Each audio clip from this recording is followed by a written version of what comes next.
Are going to give a couple more minutes because we do have some other folks coming. Good evening and welcome to Control Your Day. This is a conversation about alternatives to congregate day services. And we are thrilled that all of you are here.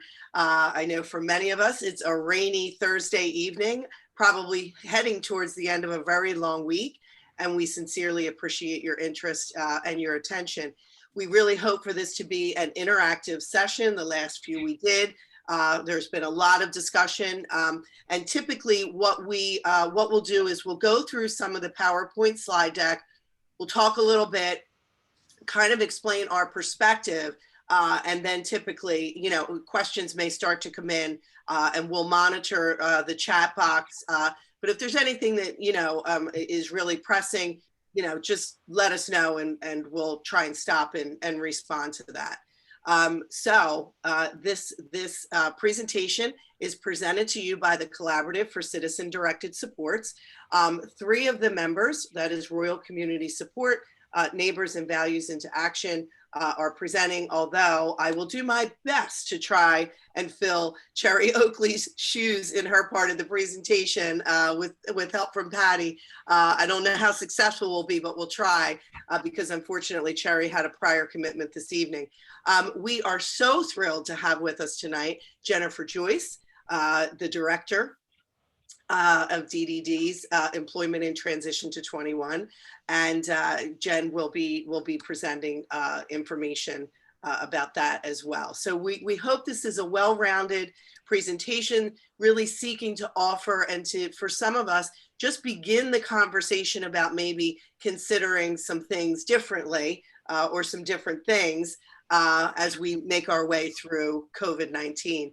For those of you who don't know, the Collaborative for Citizen-Directed Supports is a membership association that was founded the idea was really hatched in 2015. In 2016, there were 3 organizations that came together and agreed to incorporate as the Collaborative. Those 3 organizations are Values into Action, Neighbors, Inc., and Service Access and Management, or SAM, Inc., as they are known by their acronym. And the Collaborative really started as some heavy duty conversations and discussions as support coordinators about the tendency for the system to kind of direct people towards programs. And, from the experience of our organizations, all of whom have a commitment to self-direction and a belief, a fundamental belief in everyone's right to self-determination, we started to talk about ways that together we could promote and advance self-direction in New Jersey as a viable option for self-advocates and family members. And so that's essentially the core of our mission and the core of our purpose, but we're also very much interested in innovation. So it's not to say that organizations that offer services in more typical ways aren't welcomed into the Collaborative, because certainly that is not the case. But what we're not about is kind of perpetuating the idea that somehow people, simply based on a diagnosis, need to go to a program or need to live in a place with other people with like diagnoses simply because of their diagnoses. I mean, choice is a whole other matter. So that's the Collaborative. And since 2016, we have opened membership to other members of the community, people who are interested also in advancing self-direction and in really working together cooperatively and collaboratively around how do we really create a system that welcomes all, and a system that really advances and supports the notion that self-advocates and their families should really be in control. We started holding community conversations in 2018 and 2019, and we garnered a lot of support from self-advocates, from family members. We had the support of DDD, especially as the adoption of the Charting the LifeCourse framework came into New Jersey, and DDD saw the opportunities that the community conversations presented as a really important way to get stakeholder input and to really start talking as a community about how to make positive changes to the system. And then, of course, we know in early 2020, COVID-19 hit. And this slide really represents what we believe a lot of us are going through. A lot of us are at the crossroads, particularly as we hear about programs reopening and people going back to work and shops and restaurants. And of course, that changes kind of day to day, because unfortunately we hear the numbers of people becoming ill are on the rise again. So we've got to remain diligent and vigilant in remaining safe and helping each other remain safe. But we came together as a collaborative and thought maybe this is the time, because people, maybe there's confusion. Which way do I go? What if I go to the left? Where will I end up? If I stay on the course that I'm at, is that going to lead to, again, more closures, more risk? So we wanted to offer this presentation as a way, again, to just start the conversation about how the collaborative may be helpful in presenting perhaps some alternative ideas in another way. And it really begins with a lot of people believing that because I've always gone to a day program, or my family members always gone to a certain place on a certain day at certain times, that's what I have to do. And we believe that could be the case for some people, but it's not necessarily the truth for everyone. So in fact, what we want to present is that, the decision-making really should be up to the person and their family. And like any of us, especially in this time, what we really want to make sure is that we are informing our decisions.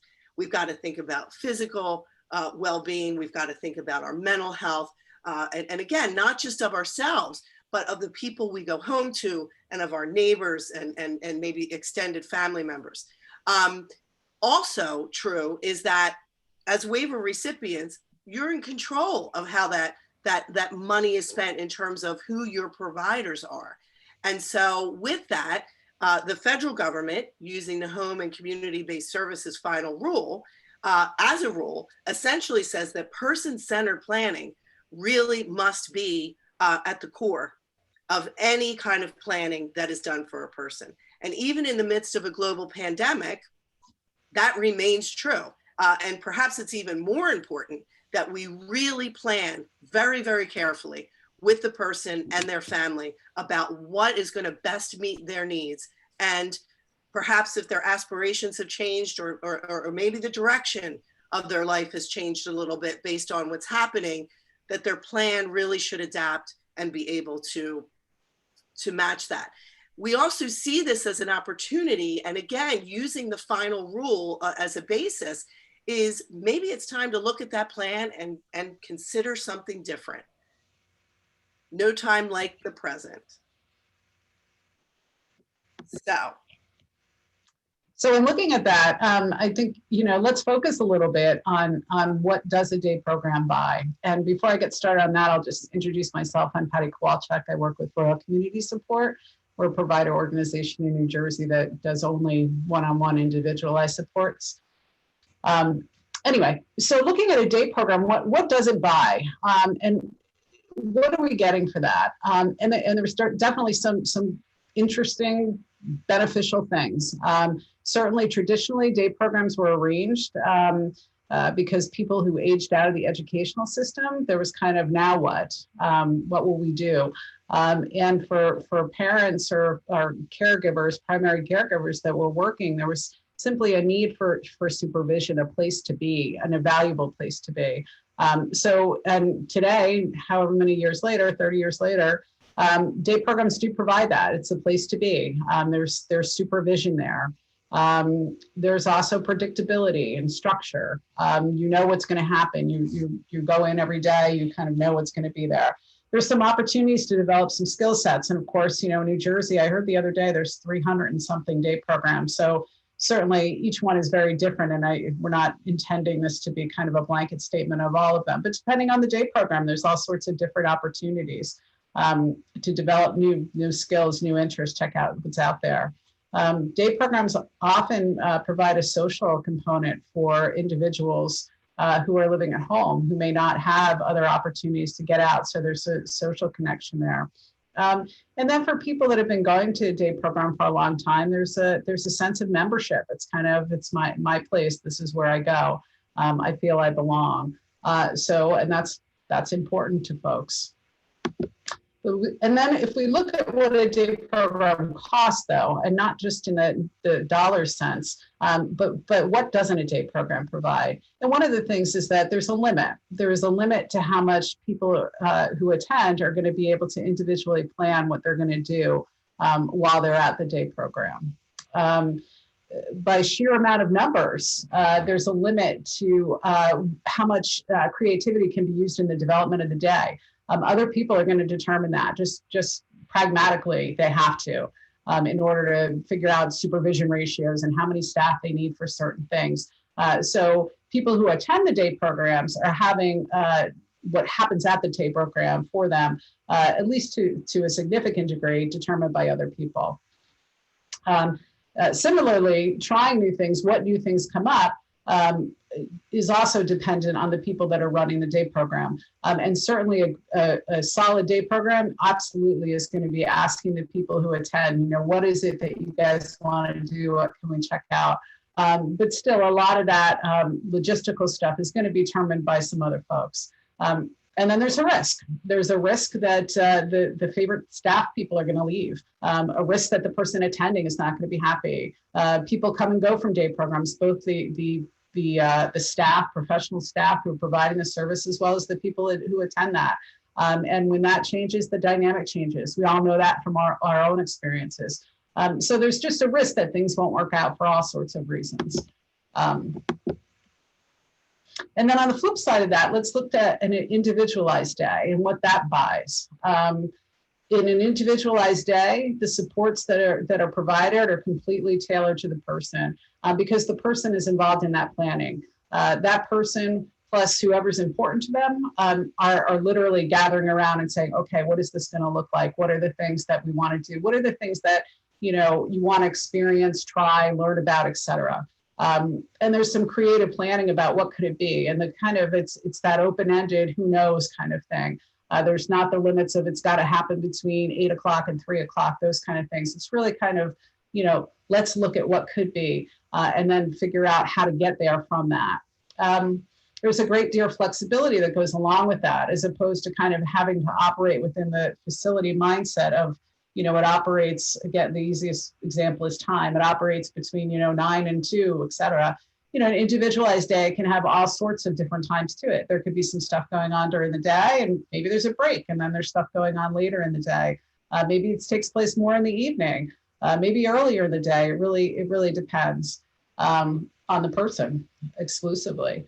There's opportunities to develop new skills and interests. And in this case, that's being determined by the person who's going to be part of that. It's their day service. It's their one-on-one. There's an opportunity to meet new people and form new friendships that isn't necessarily limited to the people that they're interfacing with, in a day program, for example. So if an individualized day involves some rich community enrichment, you're going to meet other people and not just people who are in the system. Certainly there's supervision. I think sometimes people are concerned that an individualized day doesn't provide a supervision that a facility-based service would be. And that's just not accurate. And in fact, supervision is provided one-on-one, not in a group model. So it's a different level of supervision for sure. And similar to the traditional day program, there's an opportunity to be included, have a sense of belonging, figure out, where is my membership? Where do I fit in? And also, like a traditional day service, predictability, structure, and routine, all those things can be built into it based on what the person needs. So for the person that's very routine oriented, they develop an individualized day that's pretty routine oriented. For the person who needs a different thing every day, there's got to be something spontaneous. I get bored. I need to kind of be moving. An individualized day can buy that as well. Mm. And then there's also the cost of that. No situation is perfect. So if we look at individualized day situation, really a lot of what it costs is time, because it isn't a quick fix. It isn't something that you just sign up for and just kind of start going to. It really needs to be thinking about who are the people that are going to be supporting me as I go on my individualized day. So that includes kind of identifying who those people are, those people that are already known to us, that we're going to help become self-hires, and get on board to provide this kind of service? Do I need to look at agency provided services? Am I looking at a combination? What about natural supports? Who are the people that we already know that would be helpful? So it takes some time to kind of think about what could this look like. Takes courage. It's a new thing. There is no, blueprint. You can't kind of go to the guidebook or the policy manual and say, okay, this is what an individualized day looks like, because it looks like something different for each person. So there's a bit of, am I willing to kind of give this a try and do something different? And along with that, it's really important to have a degree of mindfulness around that. And mindfulness in terms of checking in, what's working, what's not working. Just like any of our routines and day situations, I mean, we tweak along the way. Things may work for a while and then they don't work so much anymore. Or something wasn't happening and now it is, and that's great.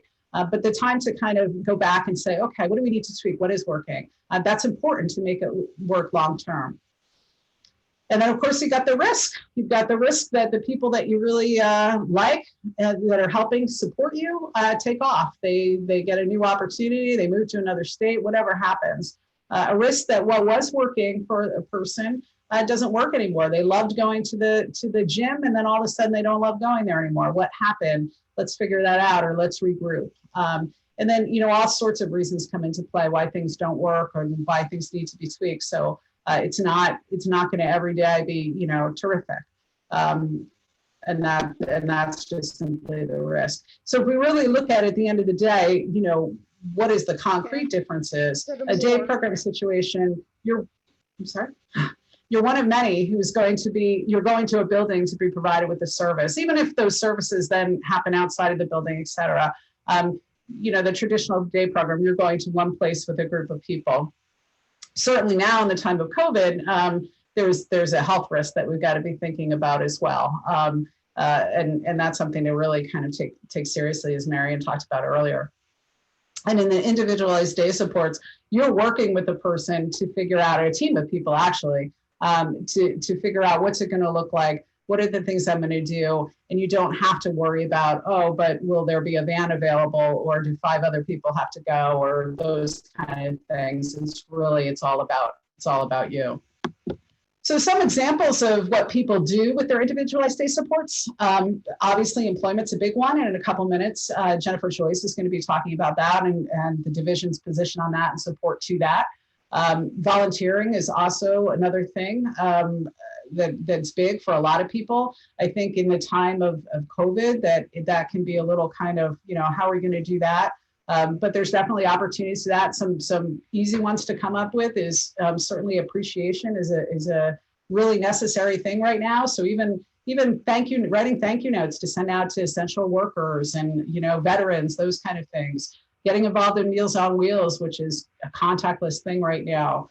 Finding out what's going on at different churches or religious places where they could use some non-contact or very low contact support are all really good ideas. And then looking at memberships. And again, during the time of COVID, this can be challenging, but it's not impossible.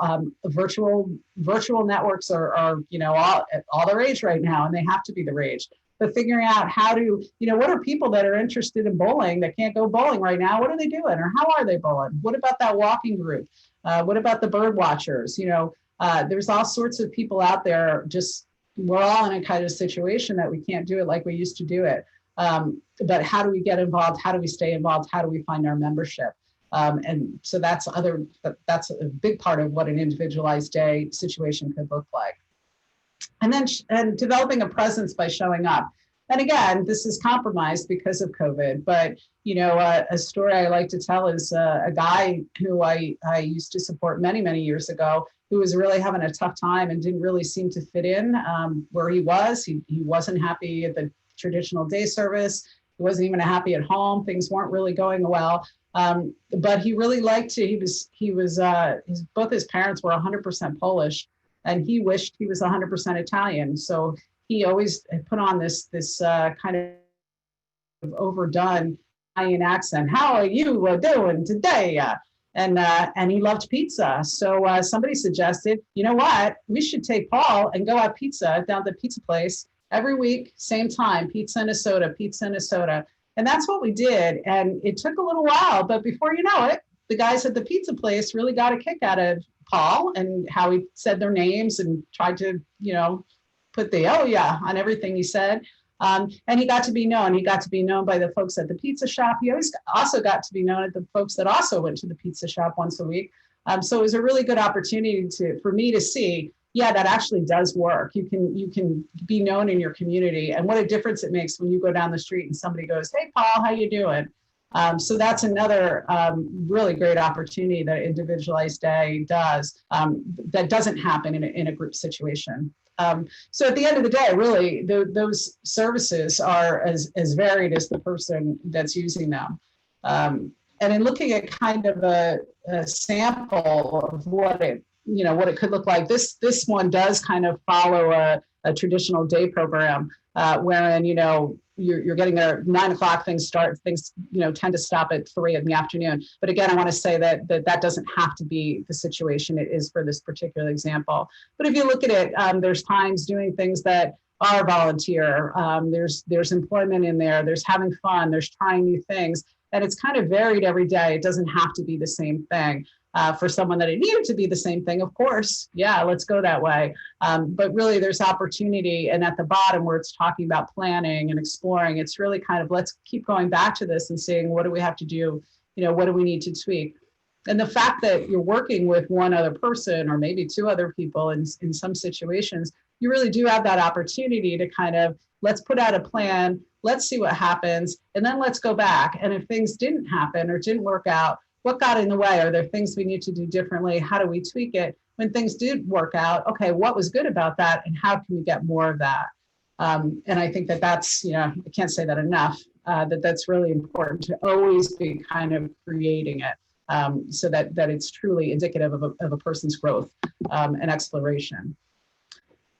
And then, before I turn it over to Jennifer, one of the things that I think is also really important is in working with individuals and with families, sometimes, this has happened where people have said to me, well, that's for that person. I can't see this for myself, or I can't see this for my family member. These are the challenges. And what I would encourage is to really kind of not just put that lid on necessarily.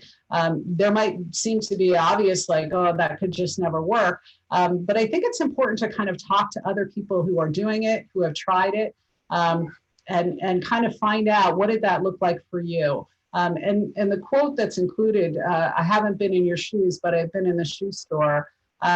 Angelique Sobers was a peer mentor. And she unfortunately she is deceased, but when she would meet with people to support them and help them try and figure out next steps in their life, oftentimes she would be met with, but you don't understand. Yeah, you went through you've had your own challenges, but it's different than mine. And she coined that phrase because she says, you're right. I haven't been in your shoes. I haven't. I don't know what it's like to be you. I don't know what it's like to try and figure out your next steps. But I've been in that shoe store, so I've kind of been in that world. And the same thing applies here, is that kind of, who knows what it could look like. But just because we don't know exactly what it looked like doesn't mean we shouldn't start trying to find out. And with that, I'm going to turn it over to Jen. Hi, everyone. Thank you for joining us tonight. I am Jennifer Joyce. I'm the Director of Employment and Transition to 21 at the Division of Developmental Disabilities. And I've, over the years, had the great opportunity to meet a whole bunch of people with disabilities, a whole bunch of family members and caregivers, a whole bunch of staff and support people, professionals in people's lives. And often we'll ask them, whether it's in a presentation or just one-to-one or in a small meeting, what are the hopes and dreams for people with disabilities? In my case, since I focus on people with intellectual and developmental disabilities, that's obviously the conversation. And it's interesting because in a world where people rarely agree about anything anymore, there is common ground between people with disabilities, family members and caregivers, staff and professionals, advocates, on what hopes and dreams look like for people with intellectual and developmental disabilities. And that list is very often the same, no matter who I talk to about it. It's some financial security. Usually it's to be as independent as possible, to experience personal growth, to build relationships, to have a sense of purpose, a reason to get up every day, to have good health and be safe, um, to feel like you're contributing to the world. And the list can go on and on. And there's sort of different ways you could address that if you're supporting people with disabilities. One would be to go through each one of those items and figure out, okay, how can we help someone be more financially secure? How can we help somebody feel like they're part of their community? And come up with solutions for each one of those items on the list of hope and dreams. Or we can help someone get a job. Because when someone has a job, that addresses every single one of those hopes and dreams in one fell swoop. Um, so how do we do that for people who have intellectual and developmental disabilities? We have to first remember that it's a journey. It's not just going to be a straight line across. There's going to be a whole process in trying to figure these things out. And for some people, they're going to know exactly what they want to do and have known exactly what they want to do. And for other people, they're not going to have a clue. And it's the same as people without disabilities, right? We definitely know people who, you know, when you ask them when they're 5 years old, they have a very clear picture of what they want to do when they quote unquote grow up. And that's actually what they end up doing. And for most of us, it changes and is fluid until we actually sort of land where we want to be and figure out that that's what we want to do. So if people do know exactly what they want to do, then we want to look at that path and see if it's the right match for that person. If the answer is yes, it seems like that is sort of a good employment opportunity for them. It matches their skills, it matches their interests, then we would pursue that type of career. If the answer is no, in terms of we really don't know that they can have the skills that would be needed, maybe they need certain kinds of licensing or educational status to be able to get a job in that area, and that's just not likely to be the situation for a given person, then we're going to try and find out what it is that that person likes about that job, what it is that interests them about that job, and move from there. So if someone comes to us and says they want to be an airplane pilot, it's probably unlikely. I mean, it's unlikely that most people in the world can be an airplane pilot. But if you have an intellectual and developmental disability, that obviously might make it even more unlikely.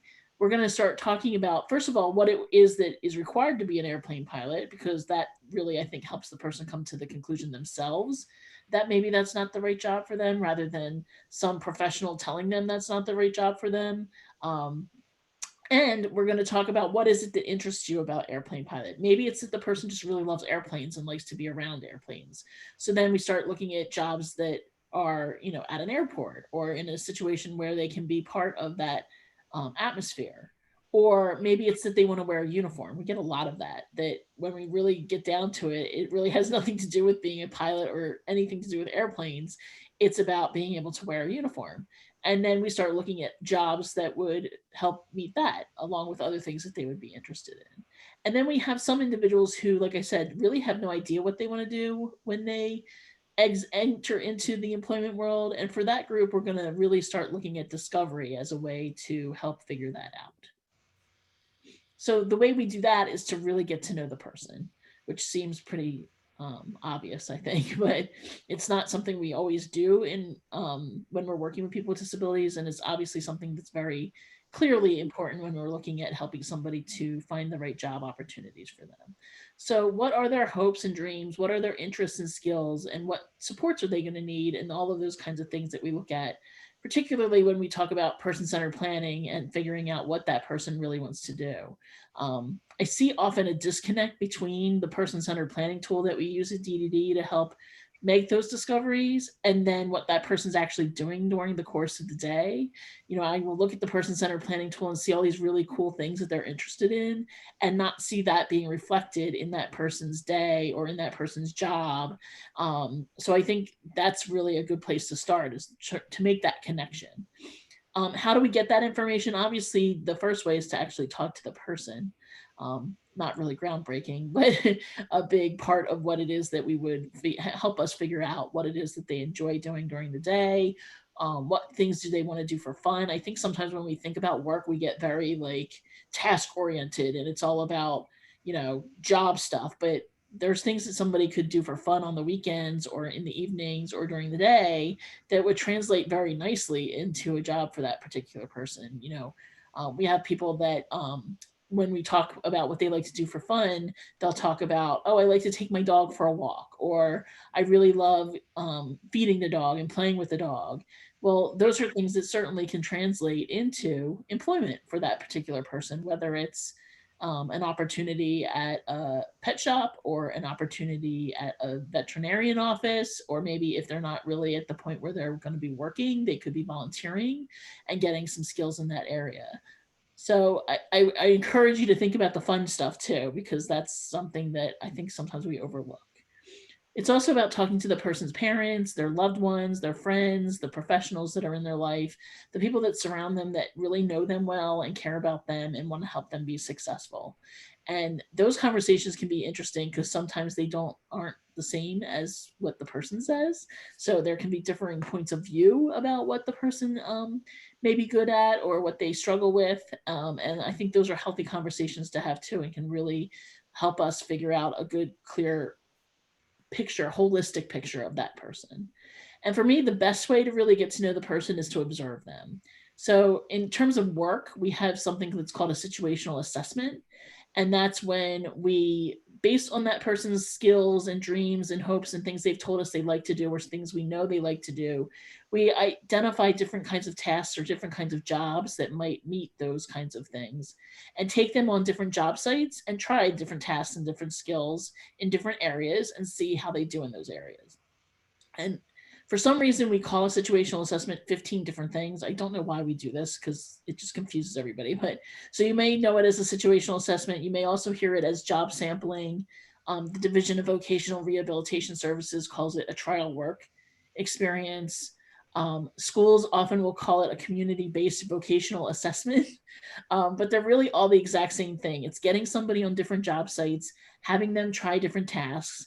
And the nice thing is they're experiencing those different tasks, so they get a much clearer picture of what that job requires for them. I talk a lot about, for myself, going to college, I didn't really know what major I wanted to be. I started out as a physical therapy major. We see how that turned out. And the reason I ended up changing wasn't because of the classes I was taking or anything like that. We thankfully had to do volunteer hours. And during the first of 100 volunteer hours, experiencing physical therapy and actually doing the hands-on things that needed to be done, I realized I did not want to be a physical therapist. And it's the same for people with disabilities. Sometimes they don't have the clear picture of what that job would be. One story is that Patty and I have pizza stories. I don't know why, but we have pizza stories in common. One story is that we had somebody who went to Pizza Hut frequently and really wanted to be the host at Pizza Hut. He just thought that would be the coolest job ever. You get to talk to people when they come to the restaurant, you get to seat them and greet them, and he just thought that would be great. And we knew that there was more to being the greeter, the host at Pizza Hut, than just helping someone find their seat and having a conversation when they came in the door. It was also sort of a fill-in role. So if they needed a table bust and it was really busy, that the host would fill in and do that. They would work the cash register from time to time and do other kinds of things. The first time this man had to pick up a dirty napkin when he had to bust a table, he realized he did not want to be the host at Pizza Hut anymore. And that's okay. We all have those experiences where we learn from what we're actually doing. The other great thing about the observation piece is for people who maybe aren't communicating verbally, or it's harder to really get an understanding of what they're communicating to you. Observing really helps with that too. So you can take someone on a job site and actually see them doing different tasks, and they're really smiling, they're really focused on doing this task, they're really engaged. When we try to switch them to doing something else, they get mad at us because they want to keep doing that particular thing. Well, I'm going to guess that probably means they like doing that particular task or that particular job. When they're getting angry and frustrated and maybe showing more of those kinds of behaviors, then maybe that's an indication that they don't like doing that part of the job. And I have another Pizza Hut story related to that, which is somebody who the only word he said was no. He really didn't have any other verbal communication. Obviously, there was body language and facial expressions and other kinds of things, but you couldn't like sit across from a table from him and say, what kind of job do you want? And he would be able to tell you that. based on what we knew about him from his parents and other people in his life, we thought that Pizza Hut might be a good place for him to do a situational assessment. And he did great. He loved doing the dishes, was so engaged in that. He really did great with food prep for the salad bar, and was great with that too. Didn't mind wearing gloves. All of that went well. He did not mind bussing tables at all. He was good with that. The thing he didn't like was folding pizza boxes. And the reason I know he didn't like folding pizza boxes was because he sat on the floor and started throwing them at me. And I was ducking and weaving between pizza boxes as they were coming at me. So he didn't have to say, Jen, I do not like folding pizza boxes, which he wasn't able to do. He clearly made that, communicated that with me by me being able to see how he was doing in that job. So that's a really great way to get a good understanding of the person. Once we have that information, what their likes are, what their dislikes are, what they're good at, what they're not so good at, what they really hope and dream to do, then we can take that information and match it to potential jobs. And there's really sort of 3 avenues that we can go through to do that. One would be, are there existing jobs that match that for the individual? You know, I talked earlier about sort of the animal lover as an example. So yes, of course, there's jobs that that person could probably do within the avenue of working with animals, you know. And in that case, we're going to put together a resume. I would encourage people to start doing video resumes as well. That's a really good way, especially for people with disabilities, to show them doing the skills that would be needed so that the employer can actually see them doing it. We would set them up with interviews and maybe help them even practice to do those interviews. We can sit in on the interviews with them. We could set up job trials if we know that it's someone that's just not going to do well in the interview, but they can really do the job well. Then we would talk to the employer about continuing to do the interview, because it's really important to do sort of the same path anybody else would do to get a job, but add to that a job trial where maybe for a week or 2, they actually are hired for that temporary period of time, paid by the employer to do the job. And at the end of that period, then a decision is made about whether they're going to hire them or not. Again, another really good way for people that might not interview well to be able to show that they can do the job really well. There's also a situation where maybe we're going to be creating the type of job that that person would be looking for.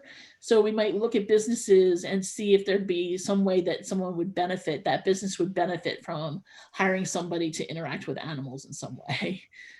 So maybe it's a business where customers often bring their animals in. That's accepted. It's, you know, an allowable thing, but that causes confusion, or that causes some sort of, you know, it's hard to actually focus on your job and the customers because you got, you know, little dogs and cats or whatever running around too. So maybe if we saw that within that business, we would then make a proposal to that business owner, that employer, that you would really benefit from having somebody that could play with the animals that are coming in while the customers are doing whatever they're doing in that business. Take them out for walks when they need to get taken out for a walk.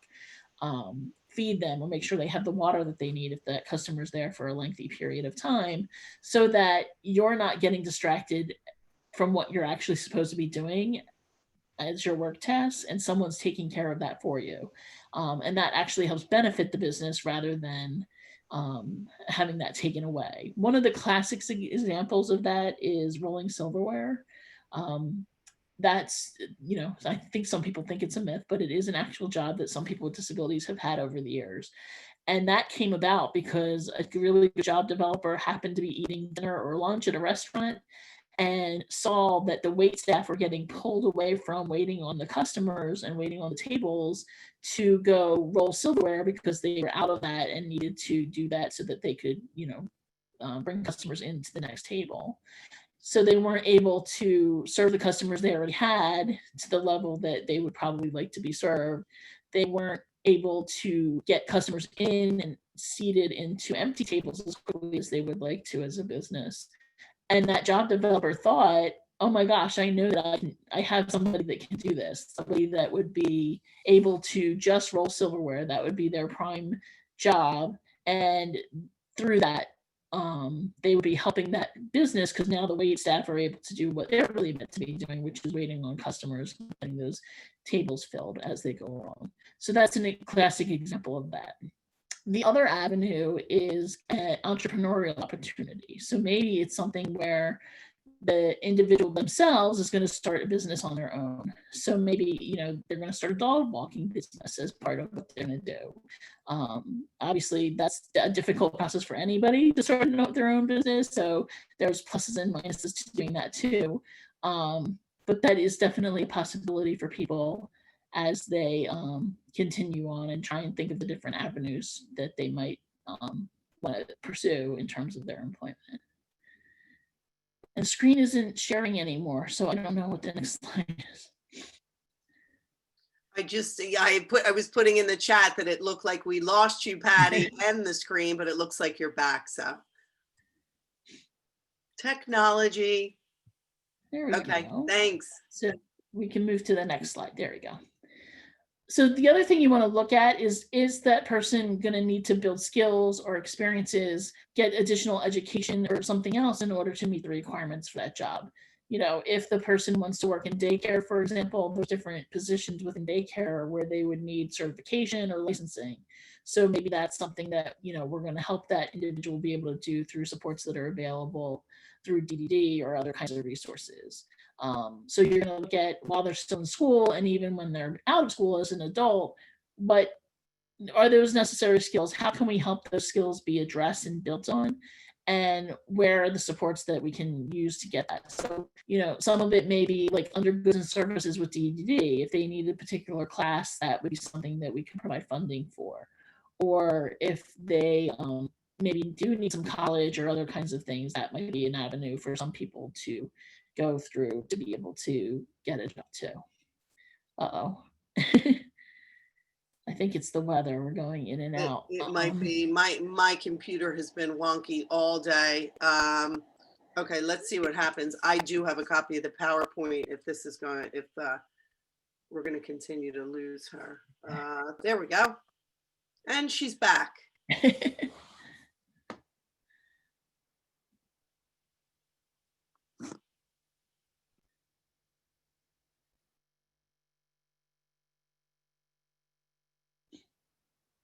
As a conclusion, just to go back to what I said in the very beginning, which is to remember that it is a journey. I think that, you know, when anybody's trying to find employment, it's not going to be a, here's where I'm going to start, and then the destination is going to come up at the end, and I'm going to just make a straight line, and oh, good, that worked out great. For anybody who's looking for a job, it's going to be an up and down, curvy, around the bend kind of thing. And when you add intellectual and developmental disabilities to it, that might make it even more difficult to find that right match for somebody. That means that that journey can take a longer period of time. It means that that journey can have more ups and downs than maybe you would be used to or think about. And I think we sometimes do a disservice to people with disabilities by sort of, oh, that didn't work out. Oh, well, we tried employment. You know, what a good attempt that was, but let's now forget about it and move on to other kinds of ideas and other kinds of things. We understand at the Division of Developmental Disabilities for some of the individuals that we serve, actually probably a lot of the individuals that we serve, that it's going to take a lot of time to figure out what that match is for that person and then actually find that match in the world out there for that person. And that's okay. We're okay with having somebody going through that supported employment process for a long period of time without sort of that end result of a job right away. And we also know that we have other services and other things that we can do that Patty and Marion talked about a little bit already, that can supplement that person's job while that person's time while they're not working or while they're looking for employment. So some of the supports that we do provide through DDD are, we have the employment supports, which would be supported employment, career planning, and pre-vocational training. And those services for career planning and for supported employment, and I'll explain what they are in a second, those would initially be provided by the Division of Vocational Rehabilitation Services typically. That would be the starting point for anybody who has a disability and is looking for work. Supported employment, we have two versions of that. One is individual employment support and the other small group employment support. And they're really basically help to discover what kinds of jobs that person might be interested in and good at, help them once those discoveries are made to do that job development and that sort of what we call pre-placement, where we're helping them build resumes and maybe doing a video resume or helping them gain skills so they can interview better, talking and doing outreach and networking with employers to really market the individuals that we serve and hope that they would be interested in hiring somebody. And we, for the individual, obviously that's your typical job. I get a job just like anybody else in the community, competitive setting, at least a minimum wage, and that's my job. The group employment, supported employment, it's really for people that maybe need additional level of support. They may need that supervision more continuous. And so there's sort of two versions of that. One would be a group placement where a group of individuals with disabilities go into a business in the community and actually do tasks within that business. And then the other one are like mobile crews, where like a janitorial crew, for example, or landscaping crew that go to different businesses and provide work for those different businesses. Career planning is exactly what it sounds like. It's let's help this person figure out what it is that they want to do once they're going to start working. And it does result in an actual plan. So it would actually say, Jen wants to pursue a career in whatever it might be, and then sort of those steps that need to be taken to be able to actually successfully get that career, whether it's she already has everything she needs to do it, we just need to figure out how to get that, find that job, or she needs to build certain skills, or she needs to get a certain education level, etc. And then pre-vocational training is not typically provided through the Division of Oak Rehab, and that's going to be training not in a specific job. So it's not going to be training for me to learn how to fix air conditioners, for example. It's going to be me training in sort of those soft skills, those marketable skills, those kinds of things that people lose job over all the time, even when they can do the job. So it's how to interact with customers. It's how to use maybe basic computer skills. It's how to dress appropriately for different types of jobs. It's how to accept supervision from a supervisor without getting angry or getting upset and think they're criticizing you. Some things that, believe me, people without disabilities could probably benefit from too. So those are the different types of services. We also have other services that aren't employment specific. I mentioned goods and services earlier, that we can pay for classes through that. We have assistive technology. So sometimes some technology can really be helpful on the job site for somebody to be successful. Those kinds of things can also help with the person to be able to be successful on the job site. And then I like to usually end when I have this conversation on a quote that's attributed to Albert Einstein, but I keep saying it's not actually something he said. So I leave it anonymous, but it's everybody is a genius, but if you judge a fish by its ability to climb a tree, it will live its whole life believing it is stupid. And I think we often forget that importance of that job match for people. Sometimes we just go for the typical jobs that we know we can get for people with disabilities. So, I know that I can go to the grocery store and get a job for somebody to bag groceries. That's probably going to be something we can do. But is it something that really that person wants to do, is able to do, feels good about doing in terms of their skill set? Or are we trying to get a fish to climb a tree? It's really important that we make sure we have our fish swimming in the ocean, swimming in the lakes. And that's really important for people with disabilities too. So I think I'm passing it. I don't know if Marianne or Patty are going to be taking over for Cherry, but I'm passing it back off to one of them.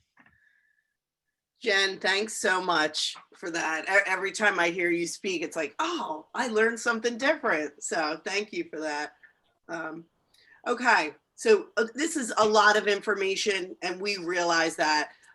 So again, we're gonna leave time at the end for just some discussion and questions, and hopefully we can be of help. So now we're at the point, kind of. So where could we even begin to maybe think about alternatives to what I was doing or what my family member was doing? and can the future look different? Is it a possibility? And we see now that certainly DDD supports numerous initiatives around employment and around really just, supporting people to be in and of their communities and to really be the best person they can be. And that's what the services are designed to do. And then, as Patty talked about, there's definitely ways to think about how do we kind of restructure a day. If there's no walls and no buildings, what could it possibly look like? And so we provided an example of just a sample schedule, and that's just somebody's schedule, and yours doesn't have to look like that. But just trying to present some information and some tools. But really what happens in the beginning, if we're really going to try and do this right, is we need to just give people an opportunity to just dream and just aspire and to really have a vision that is their own, not something that the system presents to them, but something that they and perhaps their family really believe to be important about their lives and about where they're going and who they want to become. And so as a system, we've got to support and we've got to encourage that vision, that dream is possible in some way, shape, or form. And Jen, I love what you say about being a pilot. Not many of the general population ends up being an airline pilot, right? But it's in the understanding and the openness to who this person is and where they find their joy and what life could look like if we all just respected one another's hopes and dreams, even if, we're not going to land on the moon either. There's a small percentage of people that get to do that. But it is possible to live your best life. And it is possible to live life not in terms of the system, but in terms of who I am and who I want to become. And so the planning process, the individual support planning process becomes incredibly important. Because this is the opportunity for the system and to understand. I remembered that I neglected to introduce myself at the beginning of this. And my name is Marion. You can probably see that on the screen. And I work with Values into Action. And we're founding members of the collaborative. And the Values into Action offers support coordination services. And one of the main things we say is that the role of the support coordinator is to really believe in the person that we're working for, right? And really seek to understand what is it they want to do, what is their vision, and then to translate that aspiration into a plan that then gets the funding needed to get the supports in place to be able to help that person make that journey towards their aspiration. So again, without a vision, where are we going? What are we doing, right? We've got to be clear and we've got to help the person be able to articulate what it is they want and certainly make that in a positive sense so that we see the future and we help them see it as well. If we don't enable and support a person to articulate that vision, man, I couldn't imagine my life if other people were setting that for me. And of course, when we're young and our parents are close and directing us in a way, yes, that's all very important. But at some point, the vision becomes mine and the life becomes mine. And we understand that for people who have significant support needs, that kind of letting go maybe is never going to happen. But as a system, we've got to build the trust with self-advocates and family members to understand that we're going to honor what that person wants and what's important to the family. And so, of course, the introduction of the LifeCourse framework really helps us to kind of reset the stage from planning being driven by this is what the program has to offer. And instead, as you can see, puts the family with the person at the center of all considerations. And use of the LifeCourse framework, and of course, many of you family members perhaps have been through some of the introductory training to this.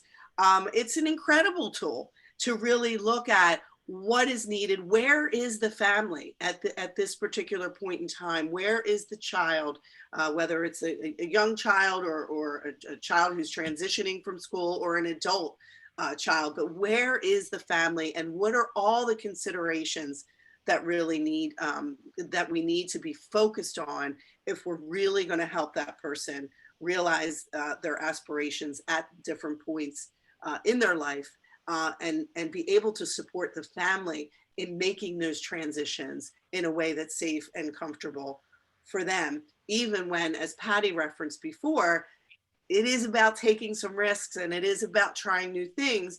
The LifeCourse framework really helps us to understand how we best help the family move through that. Next slide, please. So the other thing that can really help the person along the life trajectory, and Jen, this was another thing that you referenced, we have to make sure that the person's reality at any given point in time reflects their plan. And likewise, we have to also adapt that plan as we begin to see the reality for people and the changes that they may be making in their life. So it really has to work in tandem. For people who are using self-direction and may not be using a more traditional agency, such as people who are opting to use individualized supports for their day, perhaps consider using a supports broker. This waiver service is really designed to help people develop those kinds of more natural supports. Recruiting staff who have maybe shared interests and share characteristics with the person so that those aspirations can be realized. And most importantly, perhaps, and this links to career aspirations, is using the service to really help make those connections in one's neighborhoods and communities. Because oftentimes, as we know, in finding the right fit with a career or with jobs, a lot of it is who you know. And if you know the right people and you can kind of get in, then of course, you can be supported with developing the skills and becoming really great at your work. Likewise, you can also consider using an agency or an organization that really invests in the ideals of helping you and your family be in control of the services and supports. And again, going back to that schedule, an agency that will work with you to hire somebody whose shift maybe isn't the traditional, 8 to 4. Maybe the family members need to go off to work earlier. And so it'd be really helpful for the staff member to show up at 6 or 7 a.m. and help the person get ready for their day, and then go ahead out and go to the first thing that's on their schedule, which could be, stopping at Dunkin' to get a cup of coffee to start their day. But really what's important is making sure that the whole person is really considered. And that includes the person's vision. It includes where they and their family are right now. And it includes the supports that they need to do the things that they want to do and lead the kind of life they want to lead in a healthy and safe manner.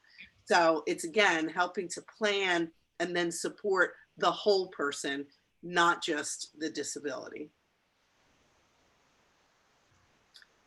For many of us, it's all about community, and it's all about, being able to really use the information in the support plan, and perhaps if a family is using the LifeCourse framework, to look at kind of all the pieces of a person's life and really start to think, where and how can we help them become, active, contributing members of their communities in ways that are important to them.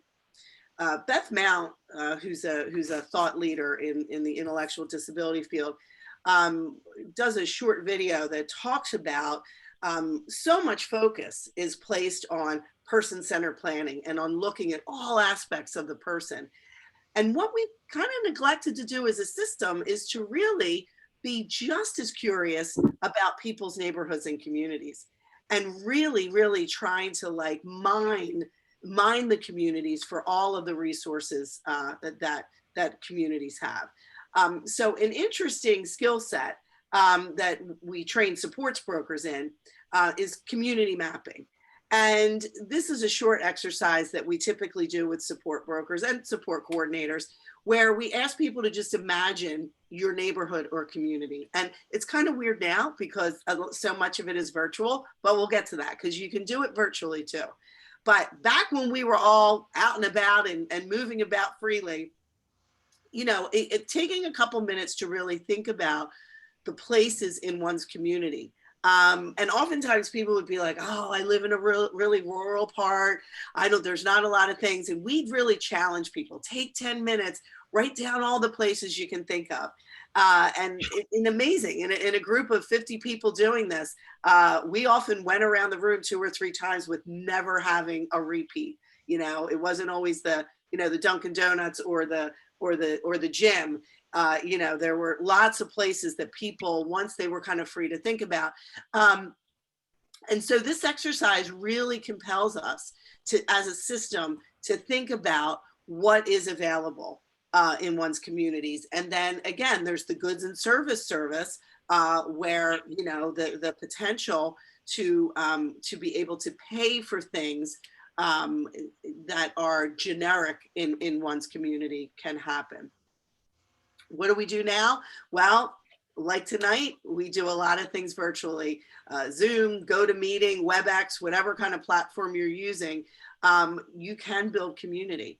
And so much of our workforce in this system now is focused on helping people remotely and doing it very well and doing it very creatively. So, you know, part of it is starting small, starting to think about, you know, are there a small group of people? Maybe they were people that I used to spend time with at the day program. And, you know, we can't physically spend time together now. So how can we maybe arrange, you know, maybe we eat lunch together once a week and we do that over Zoom. We all prep our meals and then we come together and we talk over a meal. So again, these are all things that we can do, that can be done in the name of alternatives to more traditional kinds of day programming. Community is really anywhere you find it, right? So Patty, I'm going to turn it back over to you to close, and then we can open it for discussion. Okay, thank you, Marian. And I apologize I have no idea what happened with my Wi-Fi earlier, but I was gone, but I'm back. So I guess I want to guarantee that my Wi-Fi is going to work, and I can't get that guarantee all the time. And similarly, you know, I think when we think about planning for folks, it's the same kind of thing. We want to guarantee. And you know, nobody likes a disappointment, and nobody likes when things don't work out. The reality is oftentimes that's when we learn our best lessons, is, you know, when it doesn't work out or when it doesn't work out the way we thought it would. But oftentimes things do work out. So, you know, in looking at doing things differently, I think what's really important is that, you know, not setting ourselves up like this has to be perfect right off the bat. That likely won't be. Some people get real lucky and it all works out. But it's really about just kind of, you know, we're going to strive for that, but we're not going to say, well, that's my first step, because that doesn't make sense. We're heading down a path that's going to change along the way. Like Jen's slide earlier, kind of, it's a journey. It's not a straight line for sure. So along with that is kind of knowing that, okay, there's going to be bumps, there's going to be changes, and that's okay. That's all part of the process. And then in closing, just the Socrates quote, at the risk of sounding too philosophical, the secret of change is to focus all of your energy, not on fighting the old, but on building the new. And I think that's real important when we think about this. It's not necessarily about, you know, what's wrong with what exists. It's just what else is out there. What's better? What's the next step? So thank you very much for joining us again. I apologize for the technical difficulty. And at this point, I think we can open it up for discussion and questions.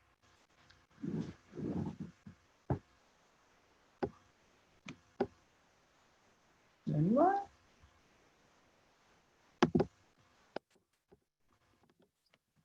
Did any particular slide or idea speak to you in any way?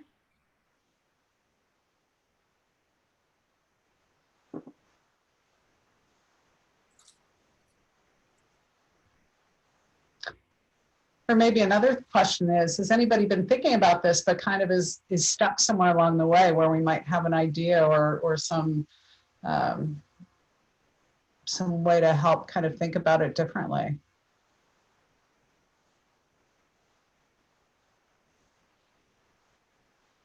People tuned in, so there must have been some curiosity.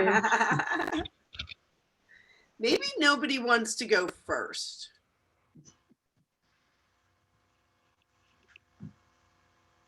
Or maybe everybody's wheels are spinning and they're like, okay, I'm getting my plan together for my individualized day. I'll just quickly share another little snippet about somebody I worked with a couple of years ago who he's kind of a tough customer in that he's a nice guy, but things have to go a certain way all the time for him. And he gets very upset when things don't work out. So going to a traditional day program just wasn't working for a myriad of reasons. And so we sort of constructed his individualized day over a real long time. And really for a long time, there was only one day of the week that really went well because of the things he was doing and involved in. He really liked that. And the other days were really hard and seemed frustrating for a while.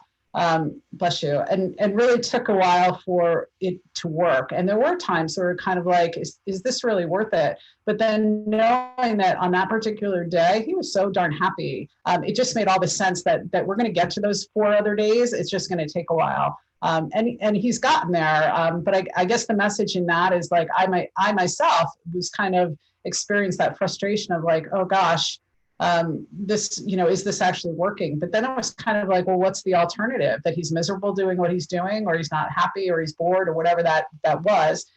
It was worth doing, and things have really turned out well. So, again, I think Marion, myself, Cherry, any of us are always happy to kind of, and Jennifer for sure in the employment piece, to kind of help people brainstorm and talk about what it could look like, or what the challenges are.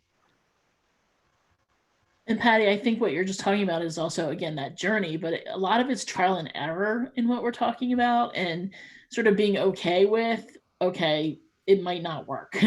And that's okay if it doesn't work. It doesn't have to be this perfect week where every single day goes great, because guess what? It doesn't happen that way for any of us.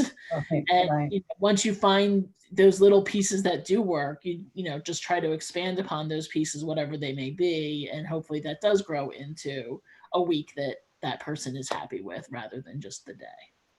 Mm-hmm. Yeah, and building off of that's why it's incredibly important that the plan really be proactive in trying to anticipate, well, what could go wrong in this situation? Or if we were to try this new place, how would we know if the person really wasn't liking it, especially for people who don't use their voice to communicate. It's critically important that we see their behavior as communication and that we seek to understand it. And in doing so, we can create plans that attempt to, again, really be proactive and really prevent things from happening. Now, again, there's always the unknown, but the more thoughtful and planful and intentional we are about saying, okay, so we're going to try this. If it goes really well, here's what it looks like. Here are some indications of it's not going so well, and what is our plan to not, kind of keep the person there or force it to happen. And so the whole idea of planning and of using that LifeCourse framework as a way to kind of look from all angles, but really follow the person and the family's lead on, if this is happening, this means it's good. If this starts to happen, we need to pivot. So I think that's. Can I ask you a question then? Sure. If our daughter is medically involved, nonverbal, has always had a one-on-one aide at school. We know from the day programs we looked at, they don't do one-on-one aides. But she has no self-help skills. She needs constant supervision and assistance. So obviously employment is not the avenue we're going for. But even with the individualized plans, we really can't fill a full day for her. So I don't even know which way to go, because the day programs seem to be not exactly correct. The individual you think would be better, and yet it's like, I wouldn't know how to direct them what to do, because depending on her neurological state, does she have a seizure that day? Is she, she's G-tube fed, it has to be someone who's able and willing to deal. Where do people like us go? Well, in our experience, those are the very people who need to create their own. And actually, we believe, and Patty, jump in on this certainly, and Jen, we believe the more significant a person's support needs, the more compelling and necessary it is that they direct. And they Where do you find the staffing for that kind of thing? Do you go to just the agencies? Do you go to like care.com? I mean, where do you start? Well, perhaps you could start with looking at a support broker as a service, because that's exactly the kind of thing that a supports broker is trained to do. And that's different than a support coordinator? Absolutely, very. I don't know what that means then. Can you explain that to me? Sure. Okay, so a supports broker is trained to really help with recruiting, well, helping you think about, who could be the ideal person or people that could best support your daughter. What's your daughter's name? Allie. Allie. That could best support Allie, and then helping you think through. So how would we go about finding this person? Maybe it is care.com. We work with families who find that to be very successful. Of course, you're paying for that. But there's also other ways, creating job ads and using, there's any number of things. And we do you typically use one person for that, or do you have several people that, like, maybe once a week she'll go with someone and then another day she'll go with someone else? See, you already have some ideas. You already have some ideas. There's freedom and flexibility in that. And again, it comes back to Allie's funding, and then looking at budget, and then looking at, obviously, what's her vision? What's your vision for her? And I'm seeing Patty has some ideas too. So I'm gonna. I was just thinking. Oh, your thought. Okay, I'm like, oh, she wants to say something. So I didn't want to I was deep in thought. No. Okay. I was. Okay. I can keep talking, as you know, but go ahead. Yeah. No, I think, and are you Susan? It says Susan in there. Is that your name? Yes. Susan? Susan. When you said about, so is that one person or two people or whatever, that's what kind of I reacted to, because I think that's the thinking that has to be done. We don't know that. For some people, one person, it's really important to just have one person.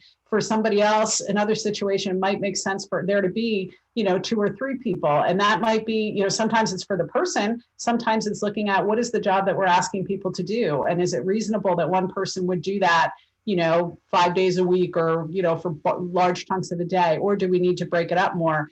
I think really the important thing, and Marion, your suggestion was excellent, to kind of look at getting a support broker involved to kind of think about, that's a starting place, kind of what are we trying, what would be ideal? What would make sense? What are the things we know that Allie likes, doesn't like? What does she need? Where does she need to have those things at? And then kind of building from there, where you're not just kind of thinking about it alone. Especially if, another great thing about having a support broker come in, or even if you used a support staff at first just for a couple of hours, it's a new set of eyes on the situation and a new kind of thinking about, what could be. So I think that's also why it's really important. I mean, when we think about our own lives, like if we're going to be planning something, usually we look to other people to help us, bounce ideas off. So it's kind of that same kind of idea. So we already have her designation, so I know what level she's at. I'm not exactly sure what the money amount is for that budget, but I know what her designation is. The other side of that is I am her PPP person through DDD. So if she goes through and does an individualized plan, uses her budget for someone to take her into the community and do things, do we lose the PPP? No, okay. Plenty of people have PPP and their DDD budget. You just have to make sure that you don't double dip. You don't use those hours at the same time, which sure. Do you have a support coordinator yet? Yes. Okay. But we haven't, she's still in school right now. So Okay. we were in DDD, and originally I'd been told since she was younger, when she graduates, then she gets a support coordinator. But I guess things have changed because once she turned like 19, 20, they're like, no, you have to find your support coordinator. Even though you can't get your budget yet, your DDD person isn't going to be your person anymore. So we've had the coordinator, but we haven't done anything because she's still in school. So you can't access the budget yet.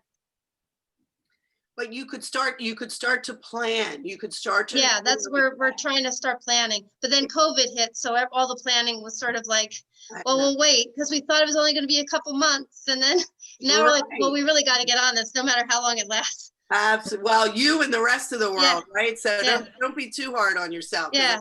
we were all in that, like, oh yeah, and then it was Yeah. like, oh wait, no, Yeah. no, it's not. Now here we are. We're going to go into winter and it's going to get worse. So we're like, let's try and really start getting on this now. Yeah, no, I mean, you're doing exactly the right thing. And I agree with Patty. Exactly. The questions that you're prompting are the questions that are going to be helpful in terms of being open to, so what do we need to do here? And then obviously there's some real significant physical support needs that absolutely must be addressed too, that don't even have to impact the vision. You know what I mean? Yeah. But we just need to be very, very intentional and clear on how those support needs are met and what But happens. so I would be the one who has to make up the schedule, or they help me to make up the schedule? They would help you. Yeah. They would Okay. help you. I think when and I know that Amy is going to be sending out the PowerPoint to everybody, but particularly around, there's lots of planning tools out there. And I know we just talked about the LifeCourse framework tonight, because that's kind of the newest one that's kind of come on the radar with DDD. There's plenty of planning tools out there, but that might be a good place to start thinking. You definitely don't be thinking, okay, you've got to do all this, because it's not a one-person show.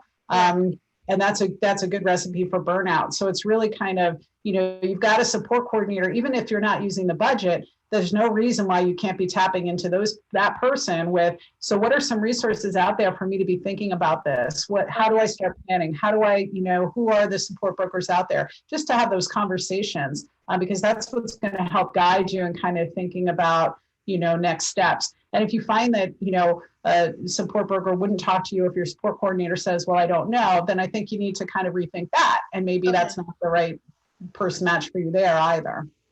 Okay. I mean, the other thing to consider is, in our experience anyway, more and more school systems are becoming open to really collaborating to the best that they can. Again, budget notwithstanding, but it may be worth a conversation with your support coordinator to say, can you connect with the transition coordinator at Alley School, and let's start talking about this, because those last years of high school really, really should be focused on what is the planning. Let's get some experiences in. Let's really help the families start to think about. It should not be, oh, we got 6 months, we got to figure out what program. Right, right. I mean, we got to stop that. And, we talked to the school, and the school says they have a parent who's a great resource. She's been through it. I'll give you her number. I'm like, okay, so this poor woman is inundated with every other person who's graduating from this school, because she was able to manage to find something for her kid.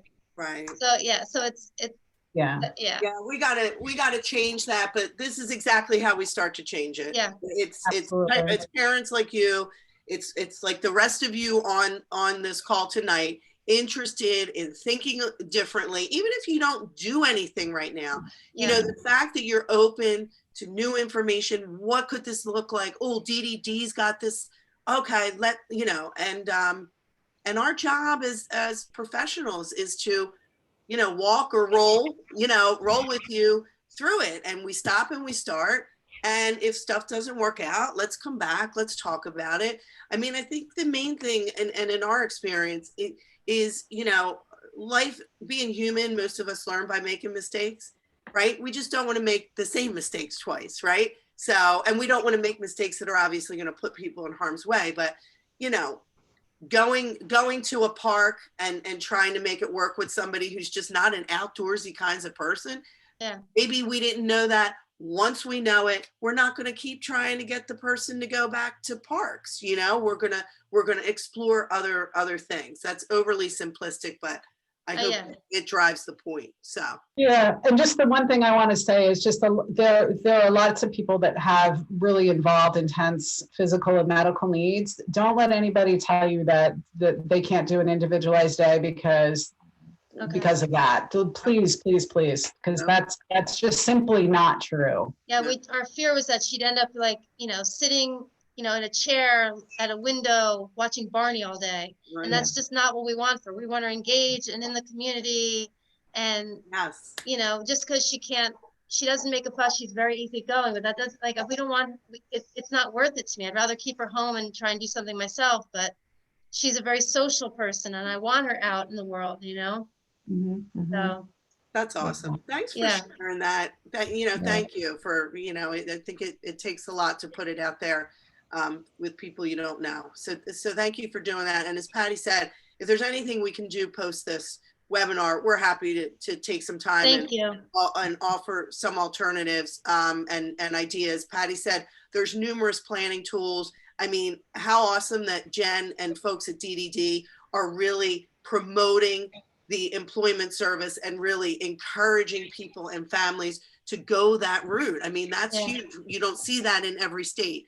And so I think it's, you're the generation that's gonna turn this thing. And we're happy to be a part of supporting Allie and you and the rest of you on here tonight, even though you're not talking, hopefully you're thinking, and get in touch with us later. Watch this recording and let's continue the conversation. I mean, that's really what this is about. The collaborative sees this, again, as Jen said, it's a journey. And if we can be a resource along the way, we're happy to. Well, thank you for that. Thank you. Thanks. And so much again for being a part of this. It's awesome. Thank you, everyone. Thank you. Cherry was here in spirit. Amy, thank you for the wonderful logistics, and everyone stay safe, be well, and hopefully we will see you soon. All right, thanks. Good night. Good night.